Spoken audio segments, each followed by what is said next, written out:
Does it make the guitar faster?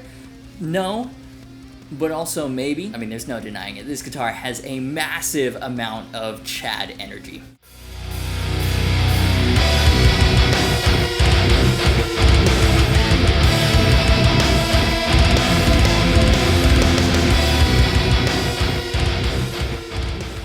Hey guys, it's Hunter. Welcome back to another video. This is the Schecter Banshee GT. By all logic and by all accounts, this should be a super cheesy looking guitar with the GT stripes and the bright blue EMGs, but somehow it actually looks really good. At least I think so. Maybe I've just got terrible taste. Let's take a closer look.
So this guitar is a great modern take on a classic concept, much like today's sponsor, the Ridge Wallet. Aw yeah, it's time to pay the bills. But also I really like the Ridge Wallet and I appreciate them helping keep the channel going. So Ridge is redefining the wallet. It's got a super compact frame. It's actually designed so you can use it in your front pocket because there's no bulge. It's RFID blocking to thwart scanners from stealing your card information. The plates are made of highly durable materials, your choice of aluminum, titanium, or carbon fiber, and there are plenty of various color options to choose from. I went with black titanium because it's obviously the most metal option. Something I wasn't expecting since I've been using it. It's really cut down on the amount of clutter I carry around, and it's been strangely freeing in a way. If you want to see why so many people are switching over to the Ridge wallet, head on over to ridge.com/Agufish and use the code Agufish for 10% off your order. Alright, sponsor section over. I really appreciate them helping make this content possible and you guys for clicking the link if that's something that interests you. Alright, let's just dive back into this guitar. So let's start off with the specs. This $999 Schecter Banshee GT is made in Indonesia. It's got a mahogany body with a flame maple veneer,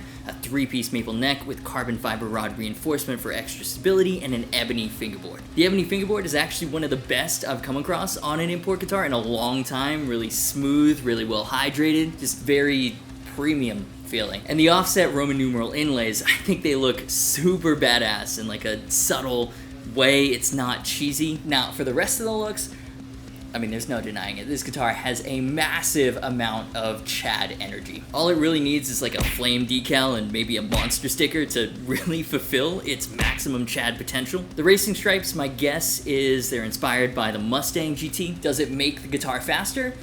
No, but also maybe. This is like the first demo track I've written in ages that's got a BPM over 215. Gotta go fast! Gotta go fast! And I don't know what it is about these double cut Schecters that bring out the metalcore, but they just do. Now the blue EMGs, what's interesting about the Banshee GT lineup is that it was kind of inspired by these out of the ordinary colored pickups. EMG had these blue and purple and red pickup covers, and Schecter was like, okay, well, what can we come up with that incorporates these and makes them part of the main theme? And so we got the GT series in black, blue, purple, and red. There's also an FRS version now, which if you've never tried a guitar with a Floyd and Sustainiac, you are missing out. Too bad it's only in black though, and not in one of the more interesting colors. Anyways, back to this one. The EMGs are your standard 8160 set, so you definitely heard this sound before, but here's what the guitar sounds like by itself through the PV6505 Plus.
So the blue EMGs are cool, although now that it's been pointed out to me, it can't be unseen. They actually look more like bars of soap than a lot of actual soap bar pickups. Appreciate that, Jay. And I know they're not the most popular kids on the block these days, but I love EMGs. A lot of my favorite records were recorded with EMGs. They're clear, they're articulate, even when doused with gain. The main complaint I usually hear is that they're cold, they're sterile, they're over compressed. You lose a lot of dynamics. So usually if I've got a guitar with EMGs, I'll throw in an extra 9-volt battery. It's called the 18-volt mod, and it increases the headroom and brings back those lost dynamics. So there you go. Quick little tip, if you've got a guitar with EMGs and you're not too happy with the sound, it's a really quick, simple mod. Try that before you go and spend a lot of money swapping out the pickups. Now I'll be real with you, as much as I enjoyed the rest of the guitar, I did not enjoy this bridge. In my defense though, I didn't start this little feud. I'm pretty sure it hates me too. So the first time I tried playing this guitar was when I unboxed it a few months ago. The high E just broke immediately. And then restringing and setting up Floyd's is one of my top 5 least favorite things to do. Like, I'd rather clean the toilet at a DMV than set up a Floyd. Finally got around to doing it because, I mean, the guitar looks really good, the neck feels awesome. I definitely wanted to make this video.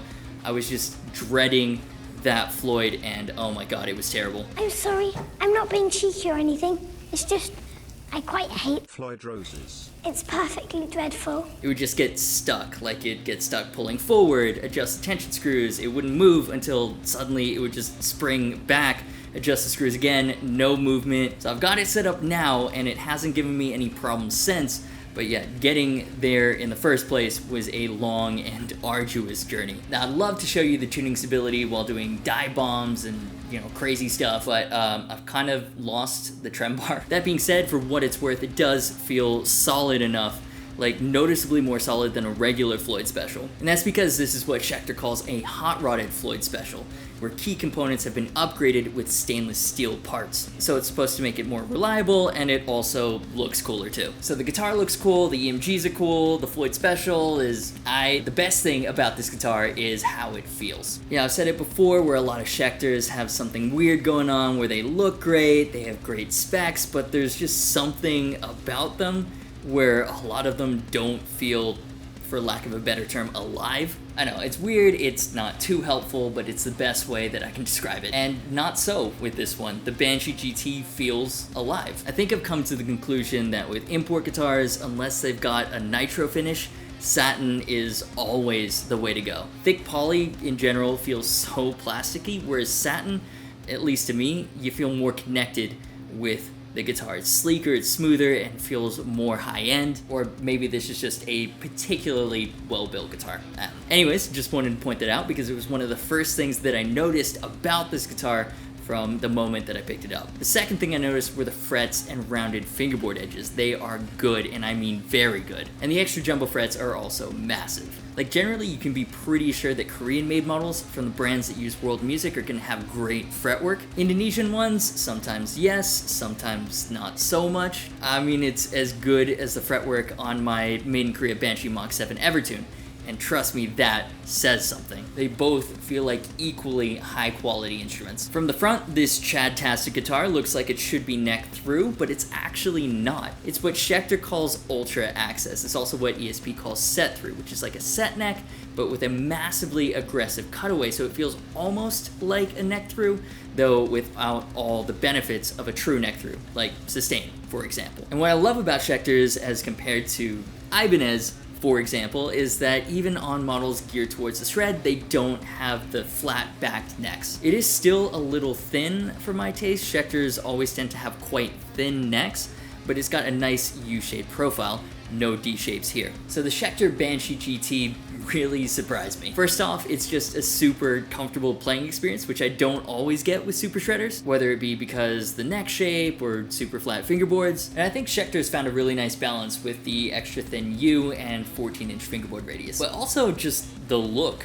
of this guitar. I had no idea whether this would look kick-ass or super cheesy and cringe in person, but the offset numerals, satin transparent stain, and sort of color-matched EMGs, together it really works. And the GT stripes aren't just there purely for fun, although they are fun. They actually add to the aesthetics. Yeah, I don't know, man. I wasn't sure how this guitar would be in person, and it turned out really good. I really like it. It's one of the most fun guitars that I've played all year. Like, I'm a massive single cut fan, and I'm strongly considering keeping this over the Korean-made Solo 2 Custom. So yeah, there you go. So if you enjoyed this video, do me a favor and hit the like button. These are of course just my opinions. I'd love to know what you think, so leave them down in the comments. Subscribe and hit the notification bell if you haven't already. That actually really helps out. Social media, merch, and Discord server links are in the description.